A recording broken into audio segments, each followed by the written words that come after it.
If a student is fighting, I have to write you up. I tried my best to lead and teach with empathy in my classroom. Did I get it right every single time? No. Welcome back to CWM University, where we learn together, and today we're going to learn about teaching and leading with empathy. What if the reason you're tired at the end of the day of teaching is because you're making decisions for 25 to 30 people each day? What if classroom management wasn't about control and it's about teaching your students how to make decisions for themselves? If a student is yelling in your classroom and you yell back, you're adding fuel to the fire and you're feeding your ego. But if you lead with empathy, you could change everything in your classroom. Now, when you're angry, do you make clear and good decisions? No, because I know I don't. So if a student is angry or if a student is yelling, do you expect them to make good decisions right then at that moment? I don't expect that from a student. If a student starts yelling in my classroom, I always ask them to take a step outside. Now, you are responsible for the students and accountable for them when they're in your care. So I'll ask them to take a step outside. I'll prop the door open and ask them to either sit or stand, and I'll come back to them. During this time, I'm going to make sure the rest of the class is calm, and whatever I was doing in that moment when that student started to yell, I'm going to finish that. If I was giving instructions or if students were doing their independent work, I'm going to give instructions to the students that are in my classroom and then step in my doorway and talk to the student that's outside of my classroom. When I get to the doorway to check on that student who I asked to step outside, I want to first make sure they're calm. If they're not calm and they're rocking back and forth, their fists are still balled up, I'm still gonna give them some time to calm down. I need the student to first regulate their emotions. So calm down, so then they can think, and then we can have a conversation about their behavior in my classroom. Once they're calm, I'm gonna ask them, why were they yelling? And after they respond, I'm gonna ask them, do they think their behavior was appropriate for my classroom? Then after we discuss the behavior, I'm going to ask them, now how can we fix this to make sure it does not occur again? Now I want to make sure that when we're having this conversation, I'm addressing the behavior and not the student. There's a big difference from me telling the student that you're being disrespectful than yelling in my classroom. That behavior is disrespectful. Now after I talk to my student and I address the behavior and tell why their behavior is disrespectful, I'm going to ask my student, how are they going to fix it? I'm not going to come up with the consequence for them fixing their behavior. I'm going to ask them, how do you plan on making this right in our classroom? Because you disrupted a calm, cool, and collected environment. Now, how are you going to rectify that and make sure it's back to what it was? Now, if this is the first time having a student to think of a choice, I may give them a choice. I can say, you can go back in the classroom and apologize to the students, or we can call home and see if we can get help with making sure this doesn't happen again. I want to give the students choices that I'm okay with and then put the responsibility back in their court. What are we going to do about this? How are we going to fix this? I'm not going to make the decision how we're going to fix it. You're going to make the decision on how to fix this. If a student's eating, they're not supposed to be eating. I will tell them, you can put the chips away or you can throw them away. You make the choice, because I'm okay with either one. You can put it in your backpack, I don't care. Or you put it in the trash, I don't care either. But I need you to make a choice. If students are talking too much and I've asked them to stop talking, I'm gonna give them a choice. I will tell them, you can work quietly with your group, or you can move to a seat and work quietly by yourself. So you decide, what do you want to do? I'm not making a choice. I'm not gonna say, you get up and move, you do this, you do that. I need you to think about your behavior, how it's affecting the environment as a whole, and how can we fix it? Now, depending on what the behavior was, one of the consequences would be staying for after school detention.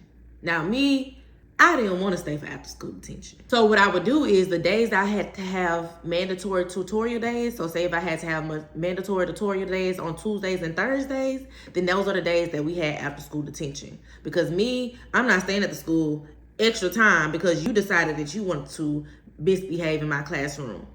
Now, I will give you after school detention, but it's going to be on one of those mandatory days that I had to be up there. So if I gave them a choice that either I'm going to call home or you're going to get after school detention, and they choose after school detention, then I'm going to make sure that they're picking a day that I already have to be at the school after hours. And during this after school detention, I'm going to make sure that it benefits me. So first, the student is going to fill out a behavior form and talk about what was the behavior, how could I have avoided the behavior, and what can I do in the future to make sure this behavior doesn't happen.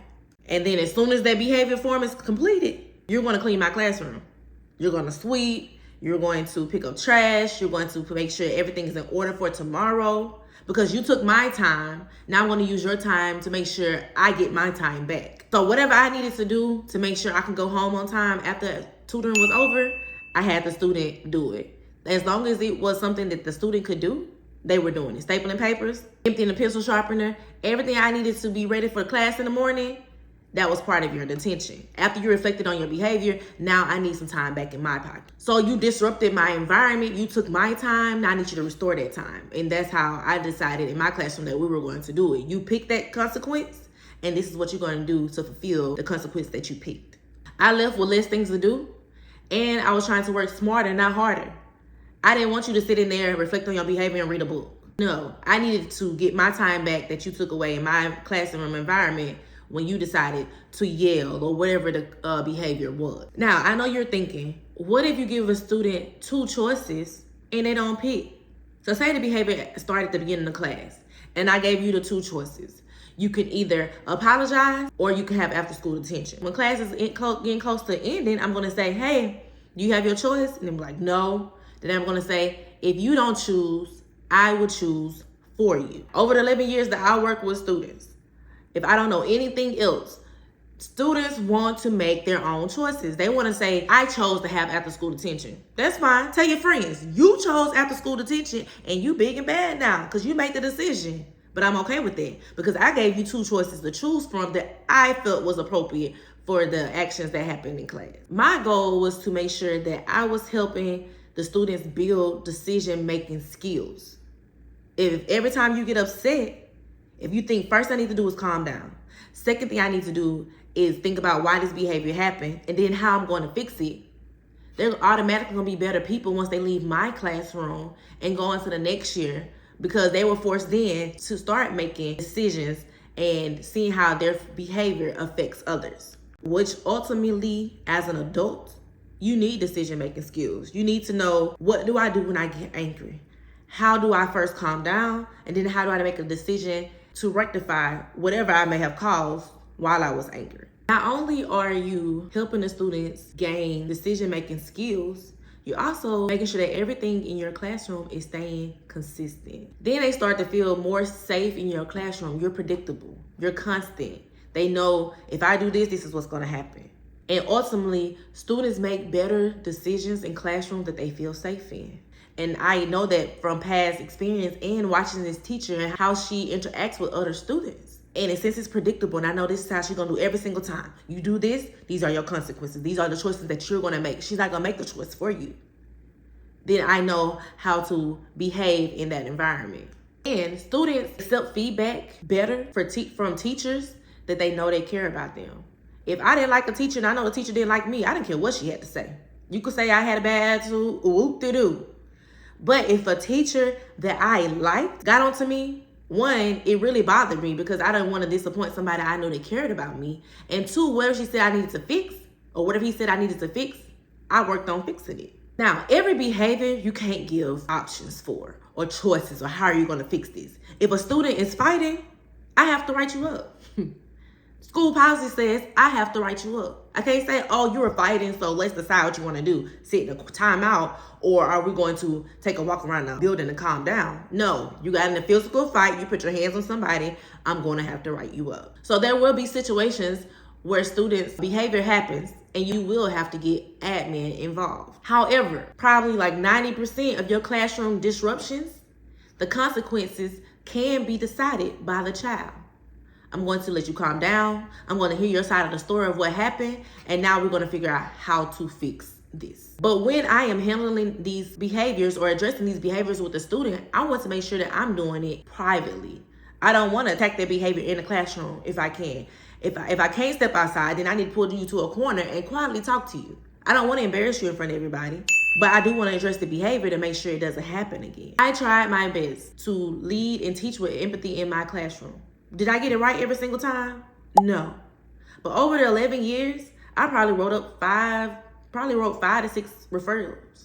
And all the referrals were something that I had to write up. The kids were fighting. I witnessed the fight. I had to write the referral. Or I saw a student later in the day that I didn't see in my class, but the kid said he been there all day. I knew he skipped my class, so I had to write that up.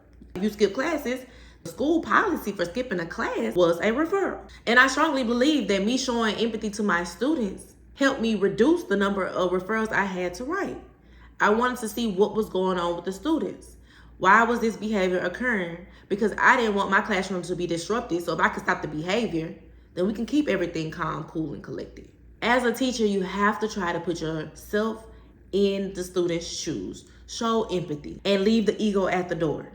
When a student acts up in your class or start yelling at their classmates, it's not about you.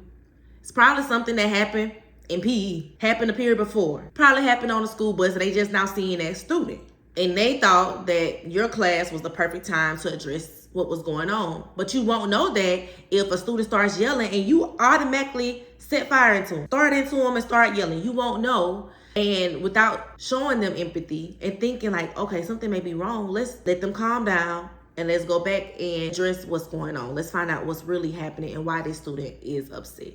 So stop making every decision for the students. It is exhausting. You go home, automatically need a nap for about 2 hours because you've been making decisions for 25 to 30 people. And don't let you have 7 classes.